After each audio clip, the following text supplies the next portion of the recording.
சொல்லப்படுகிற ஒரு விஷயம். அப்ப நம்ம எப்போ நம்ம நம்மளுடைய ஒரு சுயநலத்திற்காக நம்ம ஒரு உயிர்க்கை வதைக்கிறோம், உயிருக்கு ஒரு துன்பம் கொடுக்கிறோம், அது எந்த உயிராக இருக்கலாம், முக்கியமா மனிதனை வச்சுப்போம். அப்ப எந்த உயிருக்கோ மனிதனுக்கோ நம்ம செய்யக்கூடிய அந்த தீங்கானது நம்மளுடைய பிறவிக்கு அதுதான் ஒரு வித்தாக அமைகிறது, மீண்டும் மீண்டும் பிறவிக்கான ஒரு வித்தாக அமைகிறது. இதைதான் நம்ம கண்டிப்பா நம்ம உணர்ந்துக்கணும். அப்போ இந்த சூரசம்கார நிகழ்வு என்பது இன்னைக்கு எல்லா கோயிலும் நடத்தப்படுகிறது. அது நடத்தாத நம்ம தப்போ சரி நம்ம இங்க சொல்ல வரல. ஆனா அதனுடைய முக்கியமான அம்சம் என்னன்னா, இந்த நித்தம் நம்மளுடைய மனதில் எழக்கூடிய தவறான அந்த எண்ண நிலைப்பாடுகளை இறைவனுடைய அந்த சக்தியான வேளால் முருகப்பெருமான் அழித்து கொண்டிருக்கிறார். அழித்து கொண்டிருக்க வேண்டும் என்பதற்காக நம்ம இறைவனை நம்ம வேண்டணும். அதுக்குத்தான் இந்த சூரசம்கார நிகழ்வு. ஏன்னா ஒவ்வொரு நாளுமே நமக்கு இந்த மாதிரி எண்ணங்கள் வந்து கொண்டேதான் இருக்கும்.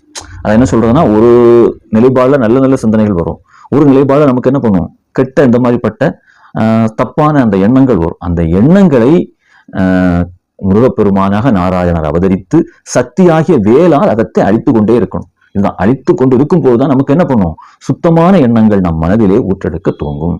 இதுதான் நம்ம செய்யக்கூடிய பிரார்த்தனையினுடைய அம்சமாக இருக்கணும். இததான் இந்த கிரேதாயுகத்திலே நடந்த சூரசம்கார நிகழ்வு நமக்கு வெளிப்படுத்துகிறது. அப்ப அதுல இருந்து நம்ம கரெக்டான அந்த சித்தாந்தத்தை நம்ம உணர்ந்து அதன்படி நம்ம இறைவனை மன்றாடணும். இதைதான் நம்ம இங்க சொல்லப்படுகிறார். இப்படித்தான் ஒவ்வொரு நிகழ்வும் புராண நிகழ்வும் நமக்கு கொடுக்கப்பட்டிருக்கிறது.